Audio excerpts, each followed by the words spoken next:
So in my last video, I have proven, without a doubt, 100% that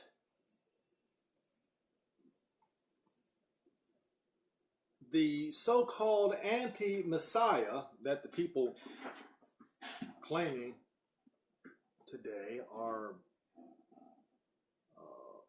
is to come was actually the entire line of the Caesars, beginning with Caesar Nero, continuing with Vespasian, Titus, Constantine, Augustine, and those who sit in the Vatican. I have proven it is impossible to dispute this. The Vatican is known as the imperial seat of the Caesars. Therefore, that is the man that Paul was speaking of in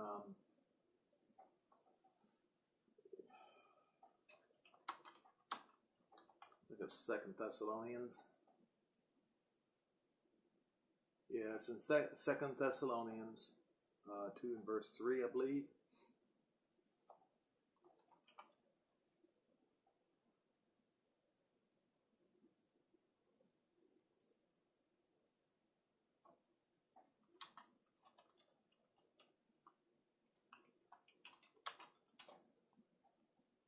And I mentioned before that this man, he comes after the order of Antiochus IV, who proclaims himself to be a deity. That's it. They use the word God, but God is not a proper word.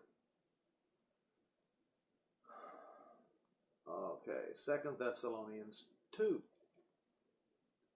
Now we beseech you, brethren, by the coming of our Master Yeshua Messiah, not Jesus Christ, and not Lord, Master Yeshua Messiah, and by our gathering together unto him, that you be soon not soon shaken in mind, nor be troubled, neither by spirit, nor by word, nor by letter as from us, as if the day of Messiah is at hand. He was saying there are people who are claiming that he's coming now in the time of Paul, but he disputed that in verse 3. Let no man deceive you by any means, for that day shall not come except there come a revolt. Word falling away means a revolt, a rebellion. First, a turning away from the truth first.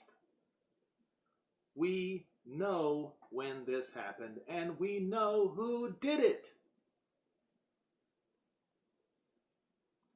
And that man of sin be revealed. Who was that man of sin? It was Caesar Constantine. That's right, Caesar Constantine. He was that man of sin. Well, people are claiming, oh, no, that man has to be still alive at the time of the end. It doesn't say that.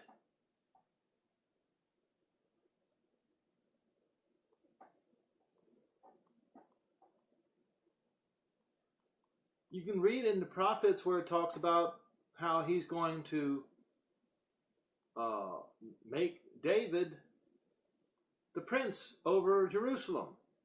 Well, it means the royal line of David, his future generation, the son of David. And so what we have here is the same line of thinking, the same terminology. Man of sin. Caesar Constantine was that man of sin. He was the one who started murdering the believers. He was the one who changed the Sabbath into Sunday.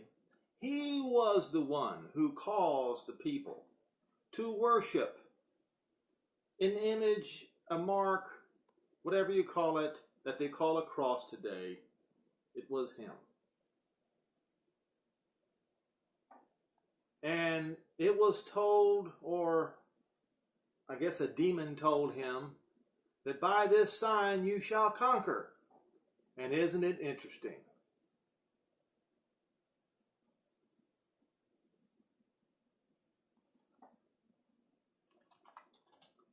You go to the, was it first or second seal?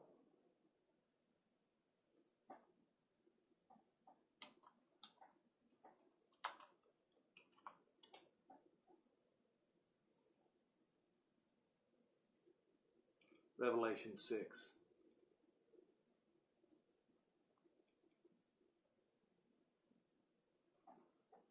Are you ready for this, folks? By this sign shall you conquer.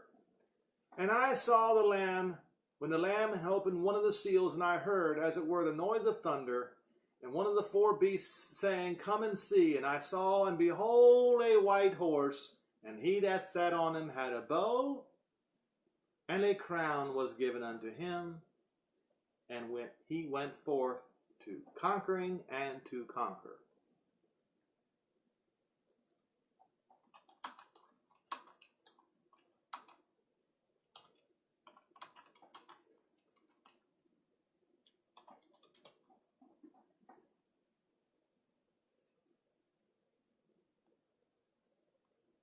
All right, Constantine the Great, wiki quote.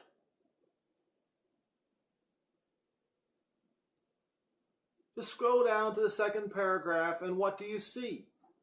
In this sign shall you conquer, or in this sign you will conquer. What sign? Often rendered in its Latinized form in hoc signos vinces, this motto is said to have been adopted by Constantine after his vision of a Chi-Rho. Chi-Rho? Chi-Rho's sign in the heavens just before his decisive battle with Maxentius in AD 312. Chi-Rho. The Chi-Rho symbol is a symbol of a sword aimed toward the ground with an X. And the Chi is not a 6 as in 666. No, the Chi is a 10. And therein is your mark of the beast. Now, you must understand that the Chi, as an X, is merely a cross that's three-dimensional. Two-dimensional, it's upright, like what you have on the steeples today. And so, in the sign you shall conquer, and here we have the first seal is opened, and here comes Constantine. And he was the one who blazed the trail for all the Caesars that came after him. Therefore, the last Caesar, or the last man who sits on the throne of Caesar, is the one who will receive this punishment. The son of perdition, who opposes and exalts himself above all that is called Elohim. Elohim? Okay. Elohim is the angelic realm. When he calls himself Father or Pope, what he is saying is that he is greater than all the Elohim, the angelic realm. Most people don't know that Elohim means the angelic realm. Do your studying, folks. Paul says in verse 5, don't you remember that when I was with you, I told you these things? And now you know what withholds, that he might be revealed in his time. For the mystery of iniquity is already at work. Only he who now lets will let until he be taken out of the way. And then shall that the wickedness, be revealed, whom the master shall consume with the spirit of his mouth, and shall destroy with the brightness of his coming, even him whose coming, that's right, Constantine, all the way to this fella that sits in the Vatican today. Even him whose coming is after the work of Satan, with all power, signs, and lying wonders, and with all deceivableness of unrighteousness in them that perish, because they receive not the love of the truth. Yes, they didn't receive the love of the truth. If they did, they would not allow themselves to be deceived by this wickedness, that they might be saved. So if they would have received the love of the truth, then people, all who receive the love of the truth, shall be saved. But instead, what they have done is they embraced the falsehood, the lies of Constantine, Caesar Constantine. Verse 11, and for this cause shall Jehovah send them strong delusion, that they should believe a lie. If they want to believe a lie, he's going to send them all the way with delusion, that they all might be damned who believed not the truth, but had pleasure in unrighteousness. Now, I have proven in my last video, beyond a shadow of a doubt, it is impossible to dispute. There is no theologian on earth today that can dispute what I said in my last video concerning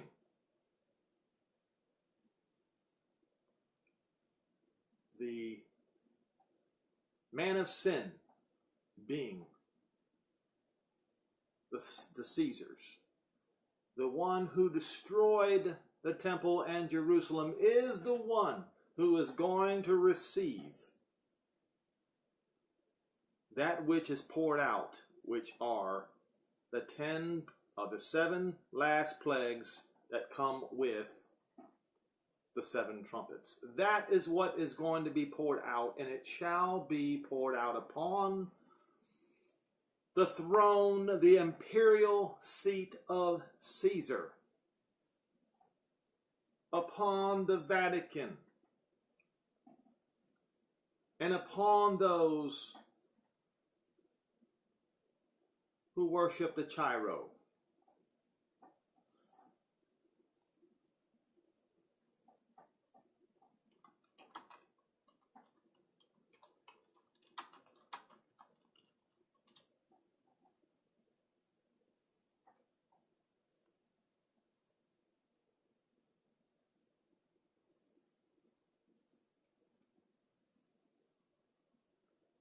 So,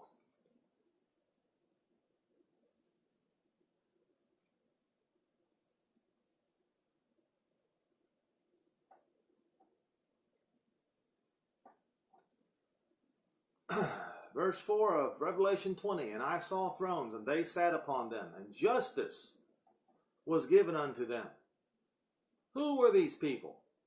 And I saw the souls of them that were beheaded for the witness of Yeshua, and for the word of Jehovah, and which had not worshipped the beast. No, they didn't bow down and worship the man at the Vatican. They didn't worship the image that they have set up on the Ptah or Chiro. Neither did they, on Ash Wednesday, put his mark upon their foreheads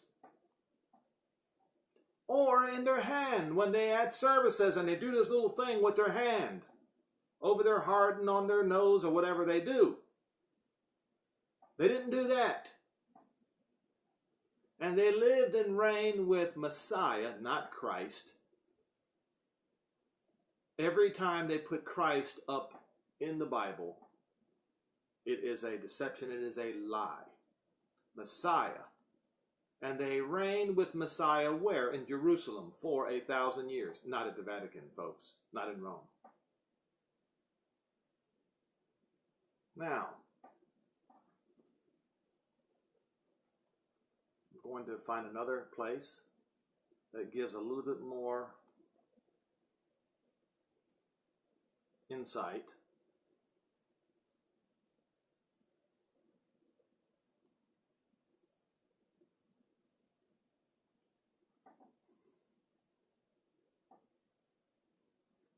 I will go to Revelation 19 and verse 20.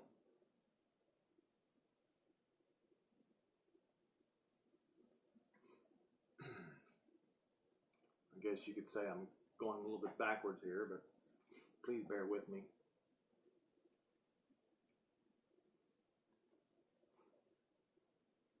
Now, if you notice in verse 11, it says, "And I saw heaven open, and behold, a white horse." Well, when you think about it, when you think about the first seal that opened up, that rider on the right white horse was a counterfeit. But in verse 11 of Revelation 19, this is the real deal. "And I saw heaven open, and behold, a white horse, and he that sat on him was called Faithful and True. And in righteousness he does judge and make war. And his eyes were as a flame of fire, on his head were many crowns, and he had a name written that no man knew but himself. And he was clothed with a vesture dipped in blood, and his name is called the Promise." The word, the promise of Jehovah. "And all the armies which were in heaven followed him upon the white horse, and clothed in fine linen, and white and clean. And there came out of his mouth goes a sharp sword, that with them he should smite the Gentiles, and that he should rule them with a rod of iron, and he treads the winepress of the fierceness of the wrath of Almighty Jehovah. And he had on his vesture, on his thigh, a name written, King of Kings and Master of Masters." Now, this is Joel 3. And I will continue reading in Revelation 19, verse 17, but cross-reference with Joel 3.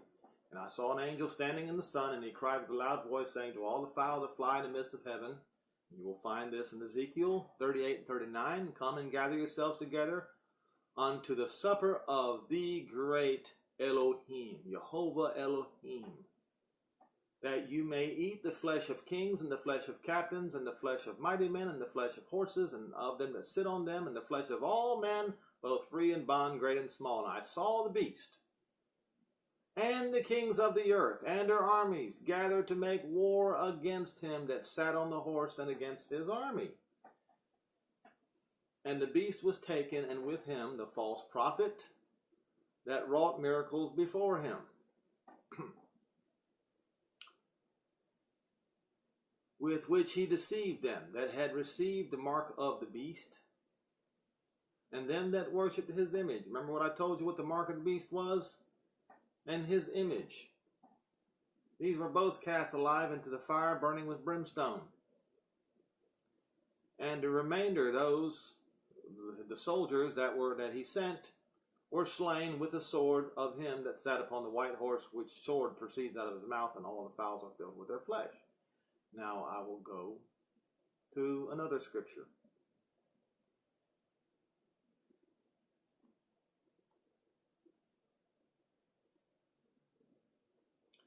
Revelation 16 and verse 2. Now, I said that the vials and the trumpet sounds are going to be poured out upon who? Let us read.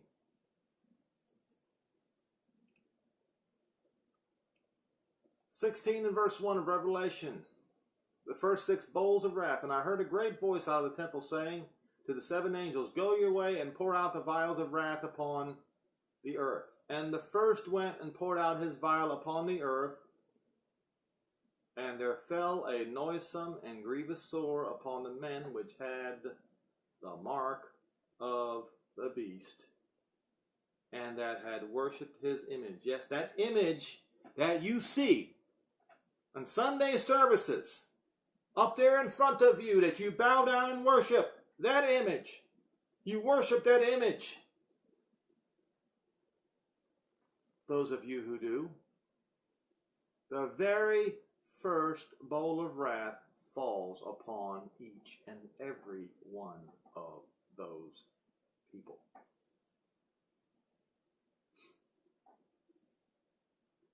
A grievous sore. "And the second angel poured out his vial upon the sea, and it became as the blood of a dead man, and every living soul died in the sea." Didn't we just, in the previous video, read about the 2 witnesses, how they're going to turn the waters into blood? Yes, by the mouth of the 2 witnesses are these things going to happen. "And the third angel poured out his vial upon the rivers and the fountains of waters, and they became as blood. And I heard the angel of the waters say, You are righteous, O Elohim, which are and were and will always be. Because you have judged this way." Why? "Because they have shed the blood of the saints," and the saints are the Jews, "and the prophets, and you have given them blood to drink, for they are worthy. And I heard another out of the altar saying, Even so, Jehovah Almighty, true and righteous are your judgments. And the fourth angel poured out his vial upon the sun, and power was given unto him to scorch men with fire." This is the plague of fire that Peter was talking about. "Was scorched with heat, and blasphemed the name of Elohim, who has the power over these plagues, and they repented not to give him glory. And the fifth angel poured out his vial upon the seat, the imperial seat of Caesar." That's right, folks, the seat of the beast. "And his kingdom was full of darkness. And I submit to you," I will continue, and then I will tell you about Isaiah 60.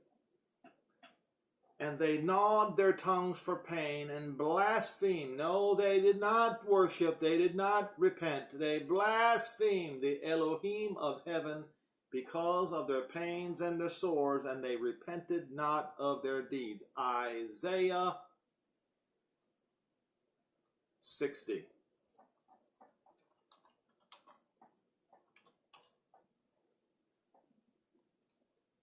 The future glory of Zion. So Zion is rising in Isaiah 60.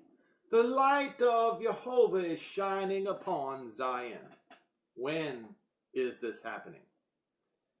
Verse 1, "Arise and shine, for thy light is come, and the glory of Jehovah is risen upon you. For behold, the darkness shall cover the earth, and gross darkness the Goyim. But Jehovah shall rise upon you, and his glory shall be seen upon you."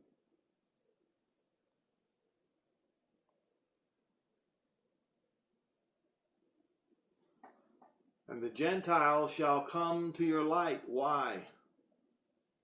Because their lands will be full of darkness. What are they going to do? Are they going to come and repent? And the kings to the brightness of your rising. Lift up your eyes round about and see. All they gather round themselves, they come to you. Your sons shall come from far, and your daughters shall be nursed by your side. So, who are these in verse 4 that are gathering to Jerusalem? It is the lost sheep of the house of Israel. Jerusalem's sons and daughters. You shall see and flow together, and your heart shall fear and be enlarged, because the multitude or the abundance of the sea will be overturned for you. That's what it says in real language. Shall be overthrown for you. And the forces of the Gentiles will be handed over to Jerusalem. Will be conquered by Jerusalem. Let us go to Strong's Concordance.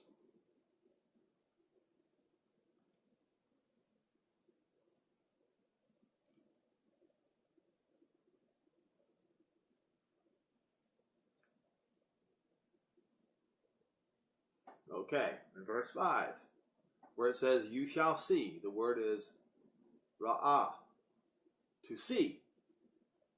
The second word is nehar, stream, and that's the flow together. The third word, lebab, the inner man, the mind and heart. The fourth word, pachad, to dread or be in awe. The fifth word, rachab, to be or grow wide or large. So what he's saying is, Israel's heart is going to flow together and be fear and be strong and enlarged because of what just happened. What happened? Where it says the abundance of the sea, it should read, a murmuring roar in the crowd of the sea. Of what sea? Of the Mediterranean Sea. That's the beast that rises out of the sea. The next word is hafak. 2015 in the Hebrew, it means to turn or overturn. That word shall be converted is not right. It does not belong there. Overturn means overthrown. Shall be overthrown or overturned a great strength, efficiency, wealth, army. The great armies of the Mediterranean Sea, then, will be overturned. Vast army of the Goi, 1471, nations, people. They will go in. They will invade, because they invade. So, if you read this correctly, verse 5, it says, to the Israelites, to Jerusalem, you shall see and flow together, and your heart shall fear and be enlarged, strengthened, because the great armies of the Mediterranean Sea, the forces of the beast, will invade and be overturned. And there is the proper translation of Isaiah 60 and verse 5. This is why you have to be careful. Read every word in the Hebrew when you read the prophets. Do not spare. Make sure you leave no stone unturned. And you will see that Isaiah 60 agrees with Revelation 16.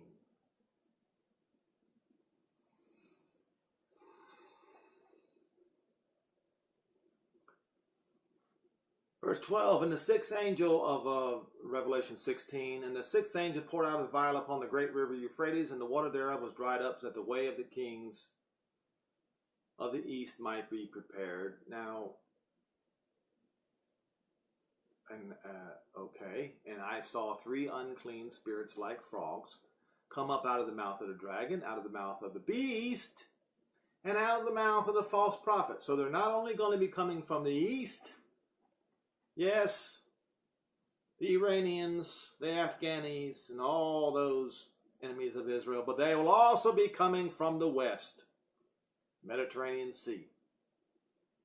For they are the spirit of devils working miracles, which go forth unto the kings of the earth and the whole world. That's right, not just the east, but the whole world.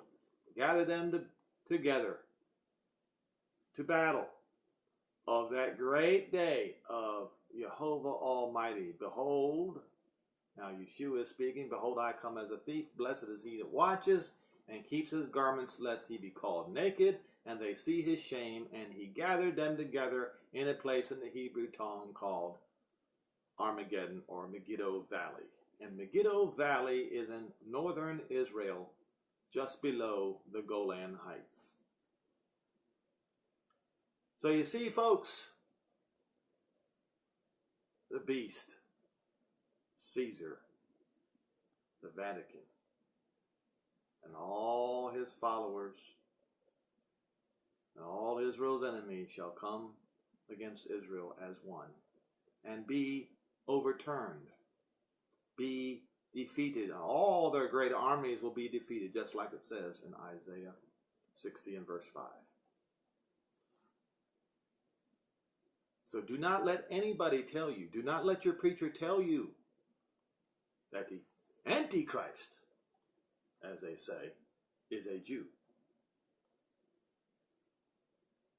Because you see, the Jew, who they call the false one, who's going to make a false peace covenant with Israel, that's what they say. That's actually Yeshua Messiah, and he's going to make a real peace deal with Israel. And that deal shall never be broken. And Yeshua Messiah is a Jew. You see, folks, the enemy of modern day Christianity is Yeshua Messiah. It is unfortunate. You should never let these preachers make headway like they do. But it's because of refusing to read the Bible yourself. You have the ability to draw the right conclusion if you just study yourself. But if you don't love the truth, then you're going to let somebody else do it for you and deceive you, which is why delusions are coming to the masses. And they will believe. Unfortunately, many, the followers of the beast, are going to believe that Yeshua Messiah is their Antichrist. It's such a pity, it's such a shame. It doesn't have to be this way. Everyone who is listening to this video, make sure it is not that way with you. Make sure you are not deceived. Study, read the Bible for yourself, draw your own conclusions. Do not give your money out to these preachers.